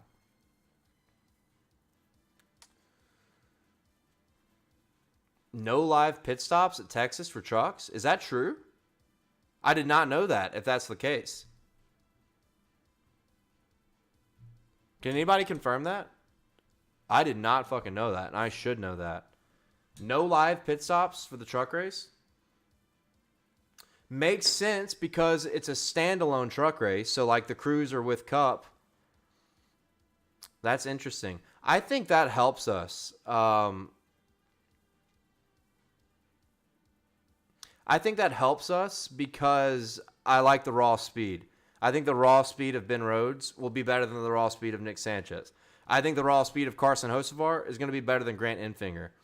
And I'm not going to lie, and that also helps Ty Majeski because Majeski, Hocevar, and Ben Rhodes, we saw a considerable amount of times last year had some pit road problems. So actually, I think that helps our bets even more. Because my consensus... my main argument here is I still think, like, on track, these guys like Nick Sanchez, not Chandler Smith. We're excluding Xfinity here. Just talking trucks. I like the raw speed in Carson Hocevar. More speed than Grant Enfinger. That's fine. That changes nothing. Nick Sanchez, more prone to make an incident happen on track rather than Ben Rhodes having an incident. Give me the experience no matter what. It changes nothing in my mindset. So that's good. I think it actually helps us because a lot of times when you pick the faster truck, how many times have you picked a matchup where somebody was way faster and they lost the matchup because they fucked up on pit road? How many times has that happened? We don't have to worry about that now with the truck race. So that makes, in my opinion, matchups more attractive. So there you have it. Love it. Love it. Thank you, guys. I'm upset with myself that I didn't know that, and I should have. But luckily, it doesn't affect anything. It doesn't affect how I feel about any of my bets, which is good. All right, ladies and gentlemen, this has been a show. What a great show this has been. I've been super excited to talk about IndyCar with RotoDoc finally for the first time. Hopefully next time we'll get a Netflix Club betting expert on to talk about everything going on with Netflix in whatever Grand Prix that they're at, the Netflix Grand Prix number 5 or 6 or whatever. So hopefully next time we'll get that. But we talked a lot of NASCAR. We talked a lot of IndyCar. Awesome show. Gave away an awesome cutout. Give all your cheers and optimism towards Chase Elliott for a speedy recovery and return to the NASCAR Cup Series. We're all rooting for our dude, our Hooters guy, our Hooters man, that is Chase Elliott. And hopefully we'll have a good weekend, a good profitable weekend. We brought basically no hate on the bad side of the draft. That's good vibes only. Good vibes only. We're going to get a good bounce back from COTA. And hopefully we hit 2 parlays in a row. I feel really fucking good about them. So I just wanted to say thank you guys. Once again, congrats to Betty, who won the cutout. And be sure to be following Hooters Racing on Instagram to have more opportunities to win a Chase Elliott cutout before we get to Sunday next weekend at the Bristol Dirt Race. I'm out of breath. It's Friday night. What am I going to do? It's almost 9 o'clock. I don't know what the fuck I'm going to do. But I am about to sign off of here, ladies and gentlemen. Once again, I appreciate you guys very, very much for joining us tonight on Dalescenter. Had an awesome show. Let's have a profitable weekend. Oh, and don't forget, playback. Catch us on playback tomorrow and Sunday. We're going to be broadcasting the races live throughout the weekend, whether it's Texas or Richmond. We're going to have a hell of a time, and we're going to win some motherfucking bets. Let's ride, and I hope everybody has an awesome weekend. Richmond, Texas, let's fucking get it.